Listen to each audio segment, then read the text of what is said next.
జై భీమ్ అనే నినాదం చెప్పినందుకు ఇంటికెళ్ళి బయటికి లాక్కొచ్చి కాల్చి చంపుతున్నారు మనోళ్ళను. ఈ సంఘటన జరిగింది. అందుకే మనం ఒక్కలమిద్దరమో జై భీమ్ అంటే సరిపోదు.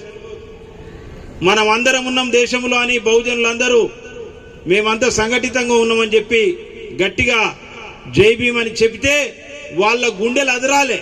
అంత గట్టిగా చెప్పాలి జై భీమ్ అని. ప్రతి ఒక్కరు చెప్పాలి. బాబాసాహెబ్ అంబేద్కర్ గారి మీద, మహనీయుల మీద ఏమాత్రం గౌరవం ఉన్న ప్రతి బిడ్డ, ఇక్కడ హాజరైన ప్రతి బిడ్డ జై భీమ్ చెప్పాల్సిందిగా నేను మనవి చేస్తున్నాను. జై భీమ్, జై భీమ్. ప్రతి ఒక్కరూ అక్కడున్న వాళ్ళు కూడా జై భీమ్, జై భీమ్, జై భీమ్. అమిత్ షా వింటున్నవా? జై భీమ్, జై భీమ్, జై భీమ్. Thank you. ఈరోజు నాగర్ కర్నూల్ పట్టణంలో ఏర్పాటు చేసుకున్నటువంటి బహుజన మహనీయుల జాతరకు జరుపుకోవడానికి మనకు ఒక గొప్ప అవకాశాన్నిచ్చి ఈ మహనీయుల ద్వారానే మన బతుకులు బాగుపడతాయని మనం తెలుసుకొని వారి జయంతులను జరుపుకోవడానికి, సంతోషంగా జరుపుకోవడానికి కారకులైనటువంటి బహుజన ఉద్యమ పితామహులు మహాత్మా జ్యోతిబా ఫూలే, ఛత్రపతి సాహూజీ మహారాజ్, నారాయణ గురు, పెరియార్ రామస్వామి నాయకర్, పరమ పూజ్య బాబాసాహెబ్ డాక్టర్ బిఆర్ అంబేద్కర్, మాన్యవర్ కాంశీరామ్ గార్ల పాద పద్మాలకు నమస్సుమాంజలు అర్పించుకుంటూ బహెన్ కుమారి మాయావతి గారి నాయకత్వాన్ని బలపరుస్తూ ఈరోజు ఎంతో దూరం నుండి నాగర్ కర్నూల్ పట్టణంలో బహుజన మహనీయుల మేళా జరుగుతుంది, మీరు రావాల్సింది అని చెప్పి మేము రిక్వెస్ట్ చేస్తే తనకున్నటువంటి అత్యంత బిజీ షెడ్యూల్లో, అంటే దేశమంతా తిరుగుకుంటా ఎప్పుడు నిరంతరం ప్రజలతోటే ఉండేటువంటి మన పెద్దలు, నేషనల్ కోఆర్డినేటర్ గౌరవనీయులు రామ్జీ గౌతమ్ గారు ఈ సమావేశానికి, ఇంత చిన్న పట్టణానికి, ఇంత చిన్న మీటింగుకు అంత గొప్ప నాయకుడు, జాతీయ కోఆర్డినేటర్ గారు మన కోరిక మన్నించి ఇక్కడి దాకా వచ్చినందుకు మన ఎంపీ, రాజ్యసభ ఎంపీ గారైనటువంటి రామ్జీ గౌతమ్ గారు, జాతీయ కోఆర్డినేటర్ గారికి నేను ఈ నాగర్ కర్నూల్ జిల్లా తరఫున, బహుజన్ సమాజ్ పార్టీ రాష్ట్ర యూనిట్ తరఫున ధన్యవాదాలు తెలియజేస్తున్నాను sir. Thank you very much. మిత్రులారా,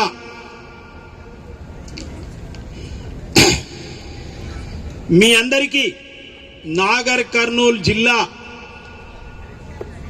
ముఖ్యంగా ఉమ్మడి మహబూబ్ నగర్ జిల్లా బహుజన బిడ్డలందరికీ నేను చేతులెత్తి ధన్యవాదాలు. మాకు మహనీయుల జాతరకు హాజరు కావడానికి మీరు అవకాశం కల్పించినందుకు మీకు ధన్యవాదాలు. అదేవిధంగా ఇంత చక్కటి ప్రోగ్రాంను ఏర్పాటు చేసినందుకు ఈ జిల్లా కమిటీ నాయకులకు, ఈ జిల్లా వేరువేరు అసెంబ్లీలలో పనిచేస్తున్నటువంటి నాయకులకు,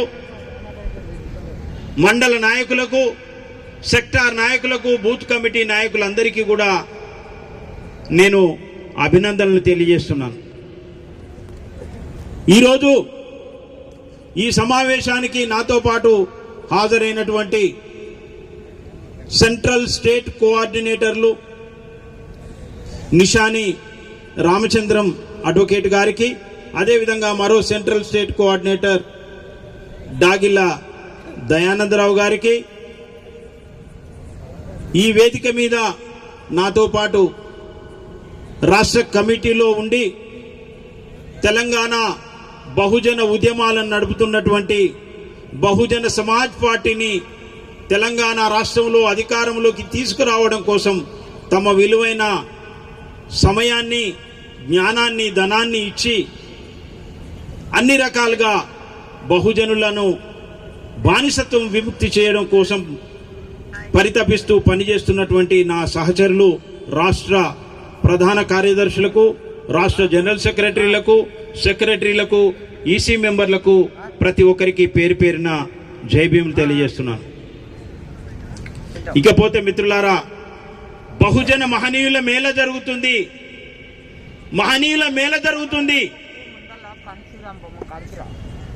ఇవాళ భారతదేశంలో జై భీమ్ అంటేనే చంపేస్తాను. మరి మహనీయుల మేళ జరుగుతా అంటే ఊరుకుంటారా?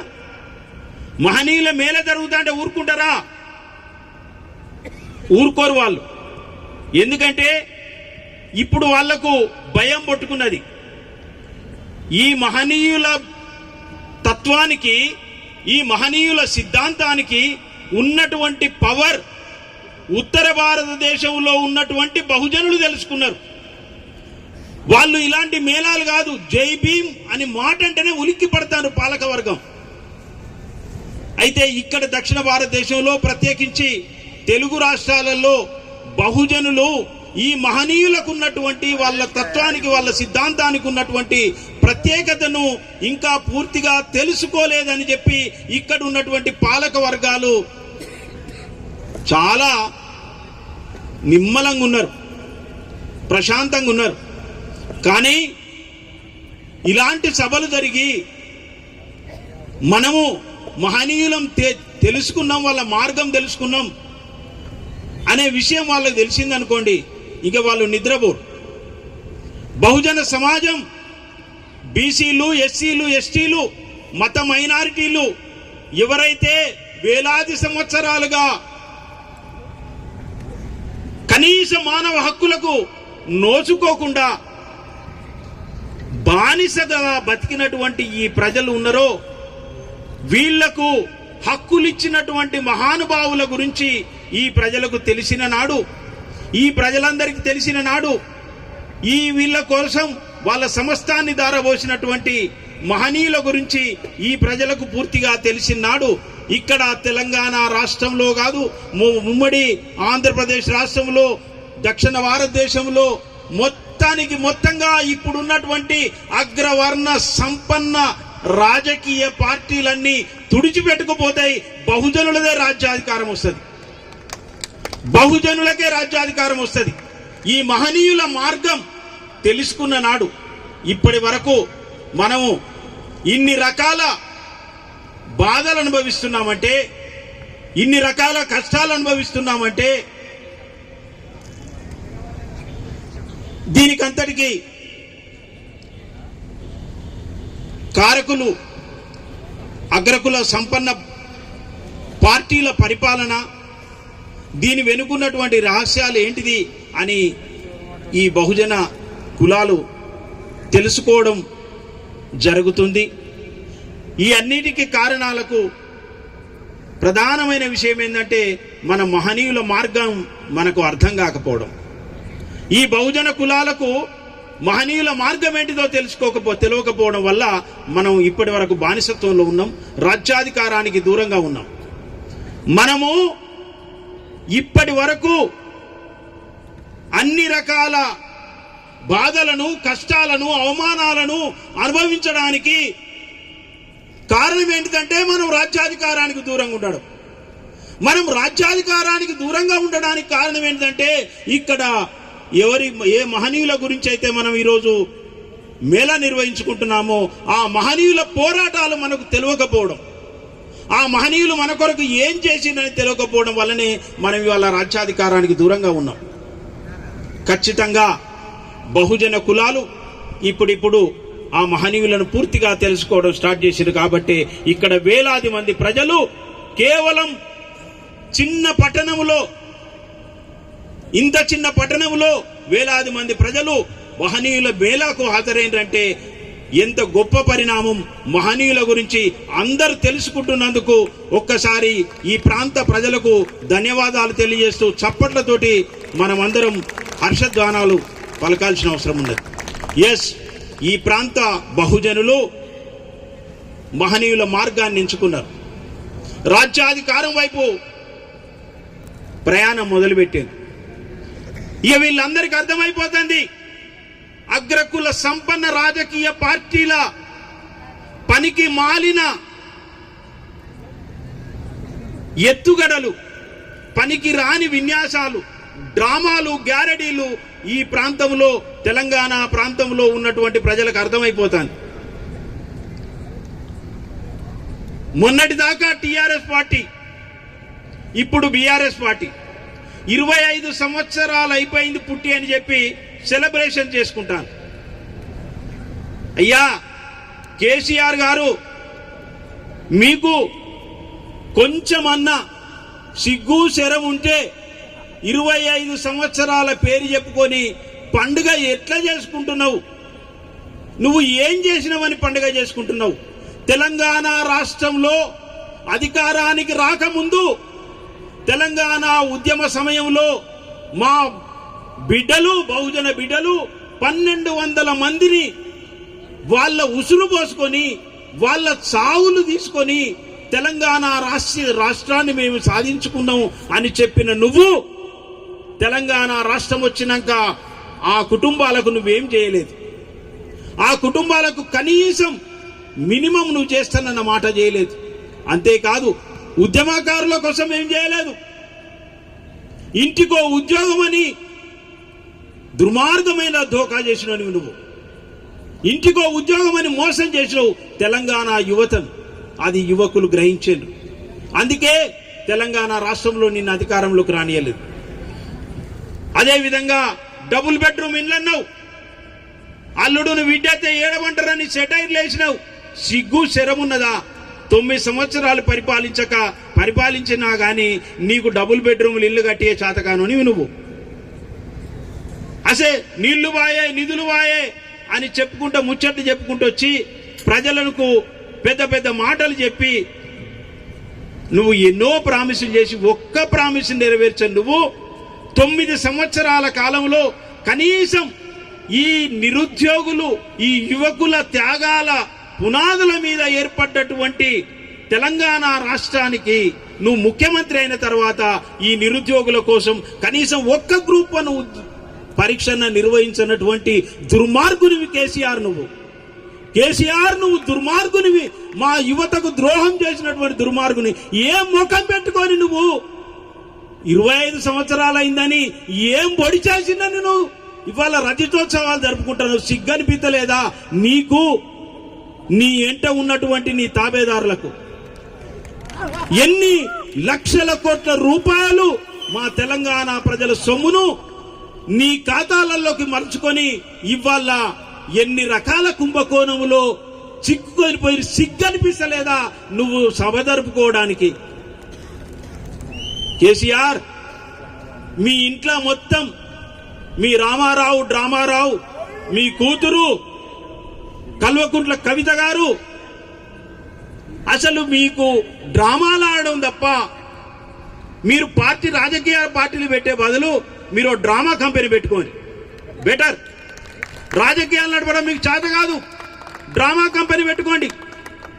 మొన్న మీ బిడ్డ కవిత గారు పూలే విగ్రహాన్ని పెట్టాలే అని చెప్పి ఆమె ఇందిరా పార్క్ దగ్గర ధర్నా చేస్తాను. ఎవరు పెట్టాలమ్మా? ముఖ్యమంత్రి గారు పెట్టాలి. మరి మీ అయ్య 9 సంవత్సరాలు పరిపాలించినప్పుడు మీ అయ్యను ఎప్పుడన్నా అడిగినవా? అప్పుడెందుకో నువ్వు నిరాహార దీక్ష చేయబోతివి, నువ్వు ధర్నా చేయబోతివి. ఇవాళ మా పూలే గారు గుర్తుకొచ్చిండ్రా? ఇవాళ మా పూలే గారు నీకు గుర్తుకొచ్చిండ్రా? మరి మీ అయ్యకు పూలే గారు తెలియదా? మరి ఎందుకు పెట్టలేదు? ఈరోజు పూలే గారు గుర్తుకొచ్చింది. ఎందుకనంటే బహుజన్ సమాజ్ పార్టీ యొక్క నినాదం ఏదైతే ఉందో, మాన్యవర్ కాంశీరామ్ గారు పల్లె పల్లెకు తీసుకెళ్లినటువంటి నినాదం, ఎవరి జనాభా ఎంత ఉంటే వాళ్లకు వాటా అంత కావాలి. ఈ దేశం లోపల ఈ సమాజం లోపల బ్రాహ్మణ క్షత్రియ వైశ్య కులాలతో పాటు అన్ని కులాల వాళ్లకు ఎవరి జనాభా ఎంత ఉంటే అంత వాటా కావాలని చెప్పి నినదించిన మహానుభావుడు కాన్షీరామ్ గారిని ఇవాళ అన్ని కులాల వాళ్ళు అర్థం చేసుకొని మా జనాభా ఎంత ఉందో మాకు వాటా అంత కావాలి అని చెప్పి ఇవాళ మహాత్మా జ్యోతిబా పూలే గారు మా నాయకుడు అని చెప్పి గుర్తించిన వెంటనే కల్వకుంట్ల కవిత గారు తెలంగాణ ఉద్యమాన్ని పాపం బతుకమ్మ పాటలతోటి ఎప్పుడో ట్యాంక్ బండుకు బట్టలు మంచి బతుకమ్మ పట్టుకొని వస్తే ఆమె బతుకమ్మ అయిపోయింది. ఇవాళ ఆమె తెలంగాణ ఉద్యమంలో ఏం చేసిందో, తెలంగాణ వచ్చినాక ఏం చేసిందో ఎవరో తెలియదు, కానీ బీసీలకు నాయకత్వం వహిస్తారని పోతుంది. ఎంత సిగ్గుమాలిన మాట ఇది, ఎంత అన్యాయమైన మాట ఇది. మీరు పని చేయండి, బీసీలకు మీరు నాయకత్వం వహించేది. బీసీలకు ఈరోజు చట్టసభలలో మీరు రిజర్వేషన్ల గురించి ఎప్పుడన్నా మాట్లాడినరా? అరే బీసీలకు సంబంధించి మీరు లోకల్ బాడీ ఎలక్షన్లలో ఉన్నటువంటి రిజర్వేషన్లను తగ్గించిన దుర్మార్గులు కాదా మీరు? బీసీలకు ఎట్లా నాయకత్వం వహిస్తారు మీరు? కొంచెమన్నా మీకు చెప్పుకోవడానికి సిగ్గనిపిస్తలేదా? అరే బీసీలో ఉసురు తీసుకున్నాం, బీసీలో రిజర్వేషన్లు తగ్గించుకున్నాం, మేము ఏమని మాట్లాడాలని మీకు ఏమనిపిస్తలేదా? మీరు చెప్పిన మాటలని పక్కకు పెట్టి ఎప్పటికప్పుడు కొత్త కొత్త మాటలు, డ్రామాల మాటలాడుకుంటా మీరు డ్రామాలు చేస్తారే తప్ప రాజకీయాలు చేయరు. కాబట్టి మీరు బెటర్ ఓపెన్ ఏ డ్రామా కంపెనీ. ఇక ఈ మధ్యలో అధికారంలోకి వచ్చి కేసీఆర్ ఏం చేయలేకపోతాడు. కేసీఆర్ ఒక తుపాకి రాములైండు. తుపాకి రామం లేక మాటలు మాట్లాడే తప్పితే చేతలు చేత కానీ కేసీఆర్ నువ్వెందుకు పనికిరావు కేసీఆర్ అని పెద్ద పెద్ద డైలాగులు కొట్టిండి. ఇదే ప్రాంతానికి చెందిన ఒక రెడ్డి అన్న, రేవంత్ రెడ్డి అన్న. ఈ రెడ్డి అన్న ఏం చేసిండు? కేసీఆర్ తుపాకి రామని మాటల కంటే రేవంత్ రెడ్డి అన్న మాటలు మించిపోయినాయి. ఎన్ని మాటలంటే పెద్ద పెద్ద పథకాలు ప్రకటించుడే తప్ప ఆ పథకాలను అమలు చేయడానికి వచ్చేసరికి నా దగ్గర డబ్బులు లేవు, నాకు అప్పులు ఎవ్వరు ఇస్తలేరు అంటాడు. నీకు తెలియలేదా తెలంగాణ రాష్ట్రంలో అసలు మిగులు నిధులున్నాయా? ఎక్కడి నుండి సంపద వస్తుంది, ఈ సంపదను ఎట్లా పంపిణీ చేయాలి అనే జ్ఞానం లేకుండా నేను ముఖ్యమంత్రి పీఠం మీద కన్నేసి ఇవాళ ముఖ్యమంత్రి కేసీఆర్ పనికిరాడు, నేను పనికి వస్తానని చెప్పినవా? ఇవాళ వచ్చిన తర్వాత నువ్వు ఎంతమంది ఉసురు పోసుకుంటున్నావు? మొన్నటికి మొన్న గ్రూప్ 1 రిజల్ట్ చక్కగా శాత కాదు, నీ అగ్రకుల సంపన్నుల కొమ్ము కాసుకోవడం కోసం ఒక దుర్మార్గమైన జీవోను తీసుకొచ్చుకొని అగ్రకుల సంపన్నులను ఉన్నత ఉద్యోగాలలో కూర్చుండబెట్టుకోవడానికి కుట్ర చేసినటువంటి రేవంత్ రెడ్డి మా బహుజన బిడ్డలకు, మా బీసీ బిడ్డలకు, మా ఎస్సీ బిడ్డలకు, ఎస్టీ బిడ్డలకు, మత మైనారిటీలకు ద్రోహం చేసినటువంటి దుర్మార్గునివి నువ్వు. నువ్వు కేసీఆర్ను దుర్మార్గుని అన్నావు, నువ్వు దుర్మార్గుని ఎట్లా కాకుండా పోతున్నావో చెప్పు. నువ్వు ఏం చేసినావు ఈరోజు? రేవంత్ రెడ్డి గారి పార్టీ కాంగ్రెస్ పార్టీ పెద్ద పెద్ద మాటలు చెప్తుంది, కొత్త నినాదం పట్టుకొని వస్తుంది. ఎందుకు కొత్త నినాదం పట్టుకొని వస్తుంది? ఎందుకనంటే ఈ బహుజన బిడ్డలు ఈ మహనీయుల మార్గం తెలుసుకుంటున్నారు. ఈ మార్గాన్ని బహుజన బిడ్డలకు తెలవనీయద్దు కాబట్టి కొత్త కొత్త నినాదాలు పట్టుకొని వస్తారు. మేమే చేస్తాం. ఏంటిది? బీసీలకు న్యాయం. ఇవాళ తెలంగాణ రాష్ట్రంలో బీసీలు ఎంతమంది ఉన్నారు? 56.33% ఉన్నారని నువ్వే తేల్చి చెప్పినావు. నువ్వు జనగణన తెలంగాణలో 56% బీసీలు ఉంటే సామాజిక న్యాయం మేము చేస్తున్నామని చెప్పడానికి జనాభా ప్రాతిపదికనంటే 56% ఇవ్వాలి కదా. మరి 42% ఇచ్చినావు. ఇది ఎట్లా సామాజిక న్యాయం? ముఖ్యమంత్రి గారు చెప్పండి. నిజంగా సామాజిక న్యాయం అంటే అర్థమైందా నీకు? ఎవరు ఎంత జనాభా ఉంటే అంత ఇవ్వాలి కదా. మరి 42% ఇచ్చి నువ్వు జబ్బలు తరుచుకుంటున్నావేంటి? నీకు సామాజిక న్యాయం అంటే అర్థం కాలేదు. నువ్వు మా ప్రజలను మోసం చేయడానికి బీసీలను, అరే కేసీఆర్ మొత్తమే తగ్గిస్తే నేను కనీసం ఎంతో కొంత ఇచ్చిన కదా అంటే మాకు అర్థమైతే లేదనుకుంటున్నావా? కేసీఆర్ ఒక దొంగ, నువ్వు అంతకంటే పెద్ద దొంగ. మీరిద్దరు దొంగలే, ఎందుకంటే దొరలు కాబట్టి. ఈ దొరలు మమ్మల్ని ఎప్పుడు కూడా బానిసలు చేయాలని చూస్తారు కాబట్టి మాకు రిజర్వేషన్లు ఇవ్వాలంటే మీకు మనస్కరించదు, మీ మనసు రాదు. ఇంత దుర్మార్గమైన పరిపాలన. ఇవాళ ఏం చేశారు? తాంబూలం ఇచ్చారు, తన్నుక సావండి. ఇక మేము 42% ఇచ్చినాం, ఇక మీరు ఏం చేస్తారో చేయరని బీజేపీ వాళ్ళకి పంపారు, ఢిల్లీకి పంపారు. మన బీసీ బిడ్డ బత్తుల సిద్ధేశ్వర్ గారు ఢిల్లీలో ఆయన అమర్ నిరాహార దీక్ష చేస్తాడు. ఈ డ్రామాలన్నీ ఎందుకు? ఈ డ్రామాలన్నీ ఎందుకు? మీ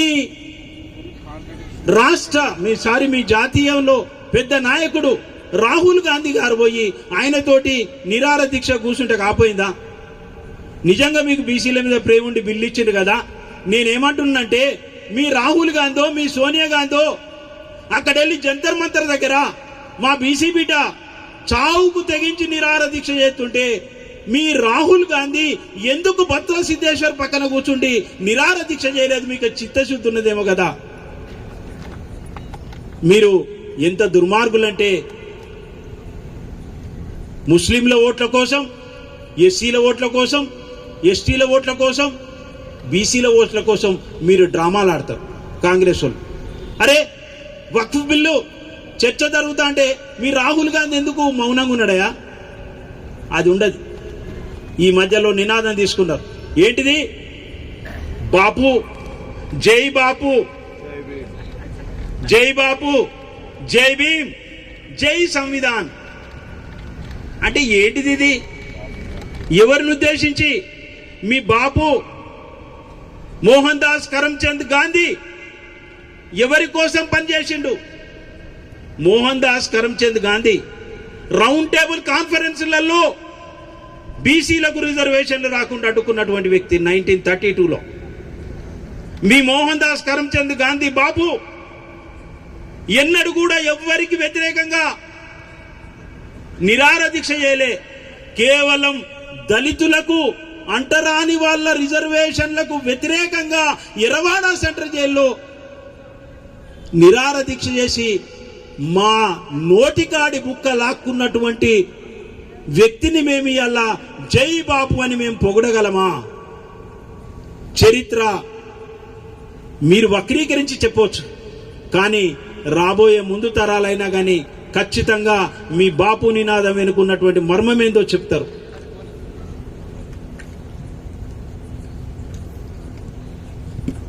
అంటే మా బీసీలకు అన్యాయం చేసిన బాపును, మా ఎస్సీలకు, అంటరాని కులాలకు అన్యాయం చేసిన బాపును ఇవాళ మామూలు ఎత్తుకోమంటాను. అంటే మీరు మాకు ద్రోహులా? మీరు మా మేలు కోరే వ్యక్తుల కాంగ్రెస్ వాళ్ళు? కాంగ్రెసు అంటరాని వాళ్లకు, దళితులకు ద్రోహులా లేదంటే వీళ్ళు శ్రేయోభిలాషులా? మీరు చెప్పండి. ఎర్రవాడ సెంట్రల్ జైల్లో అంటరాని వాళ్ళకు హక్కులు రాకుండా నిరాహార దీక్ష చేసింది గాంధీ తాత కాదా? మరి ఆయన ఎట్లా దళితులకు ఆయన ఎట్లా ప్రీతిపాత్రుడైండు? ఎంత దుర్మార్గం కదా. ఆయన ఎత్తుకొని వచ్చారు. వాళ్ళ జై భీమ్ అంటారు. ఈ జై భీమ్ అనేది వాళ్ళు మాట్లాడేది పెద్ద డ్రామా. కాంగ్రెస్ వాళ్ళు ఈ బహుజనులను మోసం చేయడానికి మనమందరం కూడా అంబేద్కర్ గారి గురించి తెలుసుకొని, అంబేద్కర్ గారి గొప్పతనం తెలుసుకొని మనం ఉద్యమాలు చేస్తున్నాం. మన ఉద్యమాలను పక్కదారి పట్టించడానికి, వాళ్ళేదో చేస్తున్నట్టు నటించడానికి 100 ఫీట్ల ఎత్తుతోటి బాబాసాహెబ్ అంబేద్కర్ గారి విగ్రహాలు కడతాను. బాబాసాహెబ్ అంబేద్కర్ గారి విగ్రహాలు 100 ఫీట్లు కాదు అయ్యా. బాబాసాహెబ్ అంబేద్కర్ గారిని మీరు ఎంత దుర్మార్గంగా, ఎంత దారుణంగా బాధ పెట్టిరంటే మా భగవంతుణ్ణి మీరు చాలా దుర్మార్గంగా బాధ పెట్టే ద్రోహులు. బాబాసాహెబ్ అంబేద్కర్ గారిని రాజ్యాంగ సభలోకి రాకుండా అడ్డుకొని ఆయనను గెలవకుండా చేస్తే పశ్చిమ బెంగాల్లో ఉన్నటువంటి నామసూత్రులు వాళ్ళ అండదండలతోటి బాబాసాహెబ్ అంబేద్కర్ గారు రాజ్యాంగ సభకు ఎంపికైతే, మీరు ఏ ప్రాంతం నుంచి అయితే అంబేద్కర్ గారు రాజ్యాంగ సభకు ఎంపికైనరు ఆ ప్రాంతాన్ని మీరు పాకిస్తాన్ లో కలిపి బాబాసాహెబ్ అంబేద్కర్ ను పాకిస్తాన్ కు పొమ్మని చెప్పిన దుర్మార్గులు కాంగ్రెస్ వాళ్ళు. మీరు దుర్మార్గులు. మా బాబాసాహెబ్ అంబేద్కర్ ను ఈ దేశం నుంచి వెళ్ళగొట్టాలని చూసిన దుర్మార్గులు మీరు. మా కోసం రాజ్యాంగ సభలోకి ఎంటర్ అయితే ఈ కింది కులాల కోసం ఆయన ఏమైనా చేస్తారని భయపడి ఉచ్చబోసుకొని మీ నాయకుడు అంటాడు బాబాసాహెబ్ అంబేద్కర్ గారు రాజ్యాంగ సభకు రాకుండా మేము తలుపులే కాదు కిటికీలు కూడా మూసేసినామని చెప్పారు. ఎంత దుర్మార్గులు మీరు! అయినా కానీ మేము చేసిన సేవలు అంబేద్కర్ గారి కృషి ఫలితంగా అన్టచబుల్స్ యొక్క కృషి ఆనాడు ఉన్నటువంటి బ్రిటిష్ వాళ్ళ అండదండలతోటి బ్రిటిష్ పాలకుల అండదండలతోటి బాబాసాహెబ్ అంబేద్కర్ గారు రాజ్యాంగ సభలోకి పోయినారు. మీరు చేసిన రాజ్యాంగ రచన చేయడానికి కూడా మీరు ఏదో కాకమ్మ కథలు చెప్పి కొంతమంది కమిటీ వేసుకొని పనికిరాని రాజ్యాంగాన్ని ఏదో తయారు చేసుకుంటే ప్రపంచంలో ఉన్న పండితులు అరే మీకు భారతదేశానికి రాజ్యాంగం రచయంత సోయిలే అంటే మీకు అంత దమ్ము లేదురా, మీరు రాత్రి పనికిరాదు, మీ దేశంలో ఉన్నాడు ఒక మహానుభావుడు అంబేద్కర్ గారితో రాయించండి అని చెప్పితే అప్పుడు రాజ్యాంగ సభ అప్పుడు అంబేద్కర్ గారిని రాజ్యాంగం రాయడానికి చేసింది.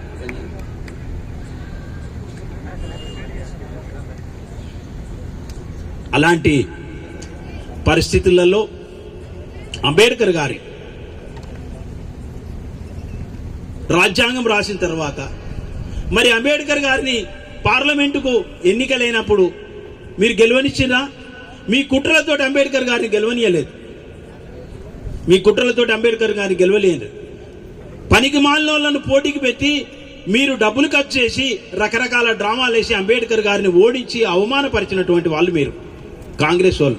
అంతేకాదు బాబాసాహెబ్ అంబేద్కర్ గారు బీసీల కోసం తన మంత్రి పదవి వదులుకున్నారనే విషయం భారతదేశంలో అనేక మందికి తెలియదు.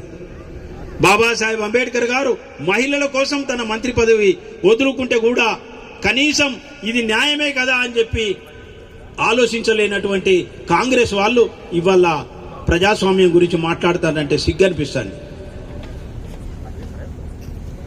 ఆ రోజు బీసీల కోసం మీరు కమిషన్ వేయాలని చెప్పి రాజీనామా చేసి బయటకు వస్తే పార్లమెంటు చట్టసభలలో ఉంటేనే బాబాసాహెబ్ అంబేద్కర్ గారు మన అందరినీ గజ గజ గజ వణికిచ్చిండు.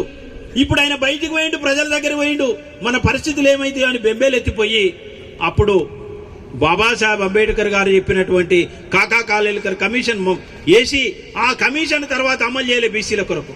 అంతటి దుర్మార్గులు మీరు.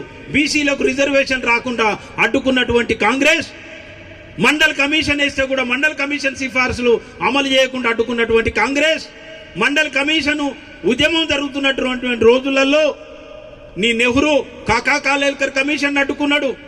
ఇందిరాగాంధీ మండల్ కమిషన్ను అమలు చేయకుండా తొక్కిపెట్టింది.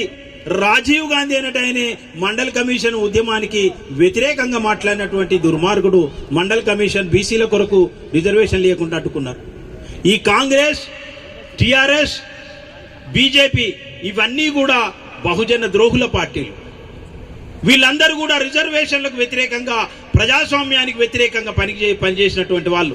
ఈరోజు కాంగ్రెస్ పూర్తి స్థాయిలో రాజ్యాంగాన్ని అమలు చేసి ఉంటే అంటరాని కులాలు, బీసీ కులాలు ఈరోజు ఇంత వెనుకబడి ఎందుకుంటారు?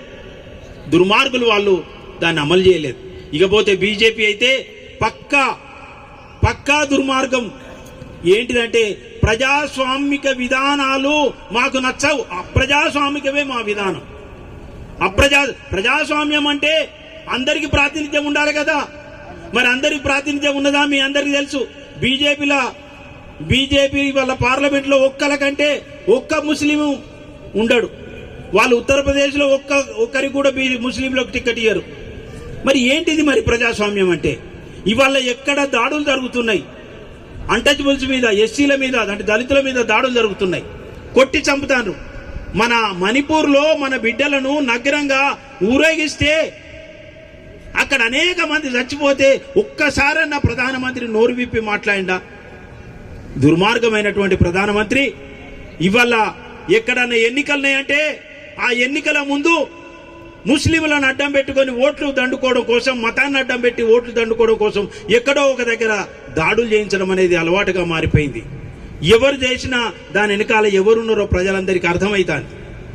ఇకపోతే బీసీల కోసం మండల కమిషన్ విపి సింగ్ ఎవరైతే మండల్ కమిషన్ ఆ రోజు ప్రధానమంత్రిగా ఉండి అమలు చేయడానికి ఆర్డర్ ఇచ్చిండో, మాన్యవర్ కాన్షీరామ్ గారు బహుజన్ సమాజ్ పార్టీ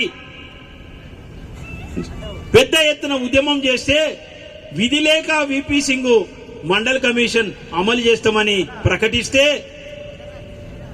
భారతీయ జనతా పార్టీ ఆ గవర్నమెంట్కు మద్దతు ఉపసంహరించింది. అంటే బీసీలకు వ్యతిరేకంగా, బీసీల ప్రయోజనాలకు వ్యతిరేకంగా ఉపసంహరించింది. అదేవిధంగా మండల్ కమిషన్కు వ్యతిరేకంగా కమండల్ యాత్ర చేసిండు ఎల్కే అద్వానీ గారు. ఇవాళ రాజకీయాలకు మతాన్ని తీసుకొచ్చారు. మనకు కూడా దేవుడు అంటే అందరికీ గౌరవమే, మనకు కూడా కావాల్సిందే. కానీ రాజకీయాలలో మతం చొప్పించి బీసీల రిజర్వేషన్లు, ఎస్సీల రిజర్వేషన్లు, అన్ని ప్రజల యొక్క ప్రజాస్వామిక హక్కులను కాలరాసి వేయడానికి ఇవాళ బీజేపీ కుట్ర చేసింది. కాబట్టి బీజేపీ, కాంగ్రెస్, టీఆర్ఎస్, టీడీపీ, ప్రతి పార్టీ అన్ని ఒకటే పార్టీలు, ఇవన్నీ మన ద్రోహ పార్టీలు అని చెప్పి మనం అర్థం చేసుకోవాలి. మన మహనీయుల యొక్క మార్గాన్ని తెలుసుకోనట్లయితే మనం ఇంకా ఎన్ని వేల సంవత్సరాలైనా మనం రాజ్యాధికారానికి దూరంగానే ఉండాల్సి వస్తుంది. మన మహనీయుల మార్గాన్ని పూలే అంబేద్కర్ గారు, అదేవిధంగా కాన్షీరామ్ గారు పని విధానంలో మనం ముందుకెళ్ళినట్లయితే ఈ పార్టీలందరినీ బొందబెట్టి మనం రాజ్యాధికారంలోకి వచ్చి మన బతుకులను మనమే మార్చుకునే అవకాశం వస్తుందని మీ అందరికీ తెలియజేస్తూ ఈ అవకాశం ఇచ్చినందుకు మరొకసారి అందరికీ వేదిక మీద ఉన్న పెద్దలకు ధన్యవాదాలు తెలియజేస్తూ ఇంతటితో ముగిస్తున్నాను. జై భీమ్, జై భారత్.